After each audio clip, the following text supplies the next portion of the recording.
Close your eyes and imagine the perfect sanctuary, far away from the noise and the pollution of the modern industrial world, hidden deep within the lush, rolling emerald hills of the West African nation of Cameroon.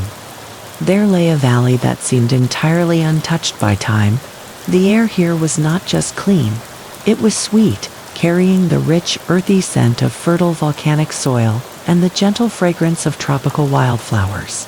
At the very heart of this paradise sat Lake Nyos. To look at this lake was to look at a masterpiece painted by nature itself. Its waters were an impossibly vibrant, crystal-clear sapphire blue, reflecting the passing white clouds like a giant, flawless mirror dropped into the mountains. For centuries, the local communities built their entire lives around this beautiful body of water. Farmers woke up with the sunrise to graze their healthy, fat cattle on the surrounding green slopes.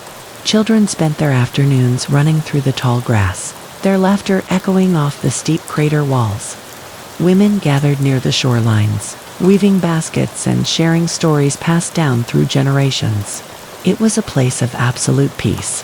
But the local elders, the keepers of the ancient oral traditions, always looked at the deep blue water with a lingering sense of unease.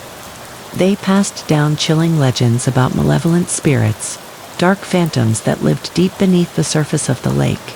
They warned the younger generations that these water spirits were unpredictable, that they demanded respect, and that if they were ever truly angered, they would rise from the depths to steal the breath of the living. To the educated politicians and the modern developers in the capital city, these were nothing more than silly, primitive superstitions.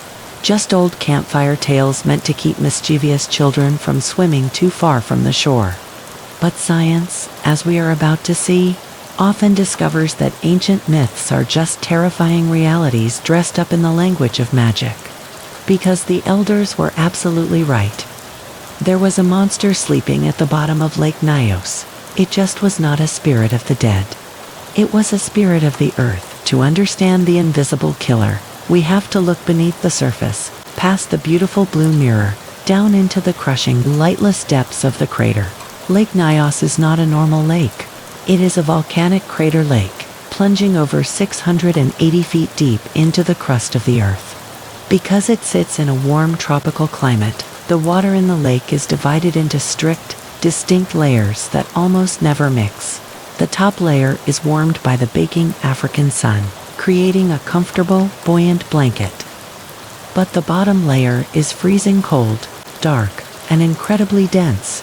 And right beneath that freezing bottom layer, the Earth's magma chamber was slowly, silently exhaling. For hundreds, perhaps thousands of years.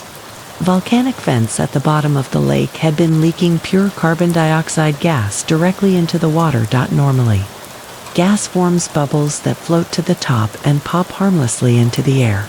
But Lake Nyos was so incredibly deep that the crushing, immense pressure of the water above acted like a physical prison. The pressure forced the carbon dioxide to completely dissolve into the freezing water, packing it in tighter and tighter, year after year, decade after decade. The lake had essentially become a colossal, ticking time bomb. It was a gigantic bottle of pressurized soda, shaken violently by the forces of the earth, just waiting for the slightest movement to pop the cap. Thursday, August 21st, 1986, started just like any other day in the valley. The weather was damp, typical for the rainy season, as the sun began to set behind the towering peaks, painting the sky in deep shades of violet and bruised orange. The villagers in the surrounding settlements of Nyos Kam and Subwam prepared for the night. Families gathered around glowing kerosene lamps to eat their evening meals of roasted corn and yams. Mothers tucked their children into bed. The cattle were safely secured in their pens. Everything was calm. Everything was perfectly normal. At approximately 9:30 in the evening, the silence was shattered. A low, terrifying rumble echoed through the valley. It was a sound that survivors later described as a muffled, distant explosion, or the grinding roar of a low-flying airplane.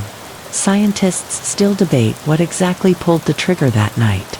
It might have been a minor earthquake, a heavy landslide of rocks falling from the crater wall, or simply an abrupt change in the water temperature.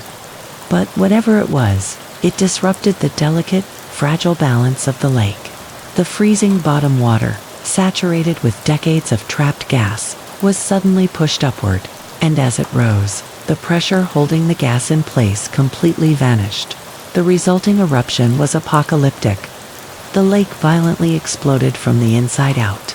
A massive, terrifying fountain of water and white foam shot over 300 feet directly into the pitch-black night sky.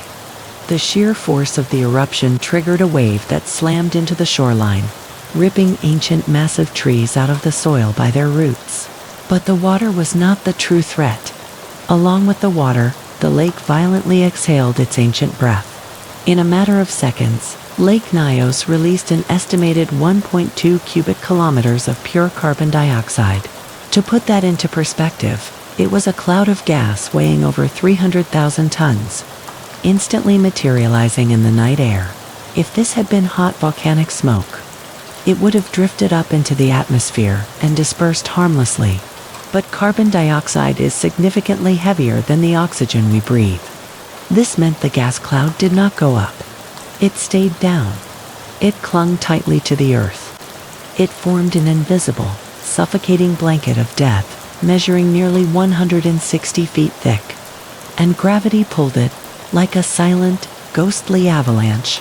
The massive cloud poured over the rocky lip of the crater and began cascading down the mountain slopes, picking up speed until it was hurtling toward the sleeping villages at nearly 30 miles per hour. What followed was a massacre executed in absolute silence. As the dense cloud rolled into the valleys, it violently pushed all the breathable oxygen out of its path. It flowed into the depressions, into the streets, creeping under the doors and through the woven windows of the village homes. The people had absolutely no warning. Because pure carbon dioxide is colorless and generally odorless, they could not see the killer approaching. As the oxygen levels in the air plummeted to zero, the kerosene lamps that lit the homes suddenly flickered and died, plunging the villages into complete darkness. For the victims, the end came with terrifying speed. Some people who were sitting outside near their fires smelled a strange, metallic odor, something like rotten eggs or gunpowder. An olfactory hallucination caused by the sudden, massive concentration of carbon dioxide shocking their nervous systems. Before they could even stand up, they lost consciousness. Families eating dinner simply slumped over their tables. Mothers collapsed next to the beds of their sleeping children. The cattle in the fields collapsed where they stood. Birds roosting in the trees suffocated and fell like stones into the grass. The cloud was so dense, so unforgiving, that even the insects buzzing in the air died instantly. Within just a few terrible minutes, the heavy invisible cloud suffocated over 1,700 human beings and over 3,500 farm animals. The Valley of Life had been instantly transformed into a Valley of the Dead. And then, the heavy gas simply settled, leaving behind a silence so deep, so profound, it was almost physical. The next morning, the sun rose, completely oblivious to the tragedy it was illuminating. A young man named Ephraim Che, who lived in a house situated high up on a cliff overlooking the village of Sebum, woke up with a strange, heavy headache. He walked out of his home, expecting to hear the familiar, chaotic sounds of the morning. The roosters crowing, the cows moaning, the distant chatter of his neighbors. Instead, he heard absolutely nothing. He called out to his friends down below. No one answered. Confused, he began to walk down the steep dirt path toward the village. The further down he went, the more the nightmare revealed itself. First, he found a dead cow lying near the path. Then another, and then he entered the village square.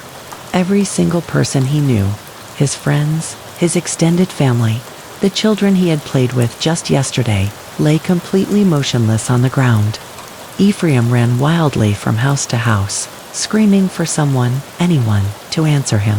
But there were only a handful of survivors in the entire region, mostly those who had been sleeping in houses built on the highest elevations, just above the deadly suffocating blanket of gas. When the frantic survivors finally reached the outside world and the authorities arrived at the scene, the first responders were paralyzed by confusion and sheer horror. The military commanders, the local police, and the international medical teams who rushed into the valley felt like they were walking onto an alien planet. They were trained to deal with civil wars, diseases, and violent crimes. But this made no logical sense. The buildings were perfectly intact.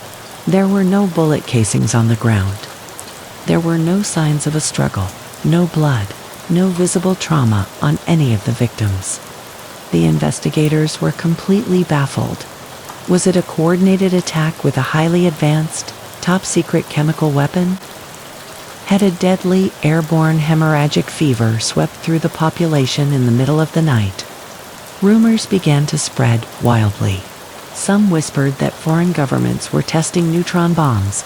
Others fully believed that the ancient, angry spirits of the lake had finally taken their devastating revenge. But as forensic teams and geologists from the United States, France, and Great Britain arrived to investigate the ultimate locked room mystery, the clues began to paint a very different, but equally terrifying picture. The first major clue was the kerosene lamps. The glass was not broken, and there was plenty of fuel left inside the tanks, yet the flames had mysteriously died. Fire requires oxygen to burn. Whatever had killed the people had also suffocated the fires. The second clue was the absolute lack of damage to the physical infrastructure, ruling out an explosive bomb. The third, and most chilling clue, was the lake itself. When the scientists hiked up the mountain to examine Lake Nyos, they stopped in their tracks. The beautifully clear, crystal sapphire water was gone. The lake had turned a dark, murky, terrifying shade of blood red. The geologists quickly realized what had happened. The intense force of the eruption had churned up the deep, iron-rich soil from the very bottom of the lake, staining the water red as it mixed with the oxygen at the surface. By testing the water, they discovered that it was completely depleted of carbon dioxide at the bottom.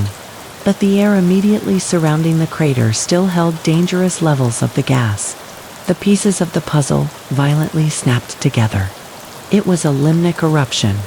The invisible serial killer was the Earth itself. The discovery sent shockwaves of panic throughout the global scientific community. If this perfectly calm, beautiful lake could suddenly explode and wipe out thousands of lives, could it happen again? The geologists realized that Lake Nyos was slowly starting to refill with gas from the magma below. It was a loaded weapon that was slowly being cocked once more. They had to disarm the bomb. It took years of intense engineering and international cooperation to solve the problem. In 2001, a daring team of French and Cameroonian engineers returned to the blood-red lake. They began sinking massive, heavy industrial plastic pipes directly into the deepest, darkest trenches of the crater. It was incredibly dangerous work. One wrong move, one sudden shift in the pressure, could trigger another deadly eruption right beneath their boats. Once the pipes were secured, they began to pump a small amount of the deep, gas-heavy water up through the tube. Once it started moving, the sudden decrease in pressure caused the dissolved gas to bubble out of the water furiously, creating a natural, self-sustaining geyser. Like a giant, hissing organ pipe, the tube shot a continuous, magnificent fountain of water and carbon dioxide over 150 feet into the air. By allowing the gas to escape continuously in small, safe, controlled amounts, they permanently relieved the deadly pressure at the bottom of the lake. Today, decades after the horrific tragedy, the valleys around Lake Nyos have slowly turned green once more. New families have moved into the region, and cattle graze on the hillsides. The water in the lake has eventually returned to its deceptively beautiful, crystal clear blue. The hissing pipes in the center of the water stand as a permanent, technological monument to the thousands of lives that were stolen in the dark. The story of the silent killer lake is a chilling, humbling reminder of our fragile place in the natural world. It reminds us that beneath our feet, the earth is a living, breathing entity, capable of immense beauty, and capable of unleashing an invisible, unimaginable fury without making a single sound.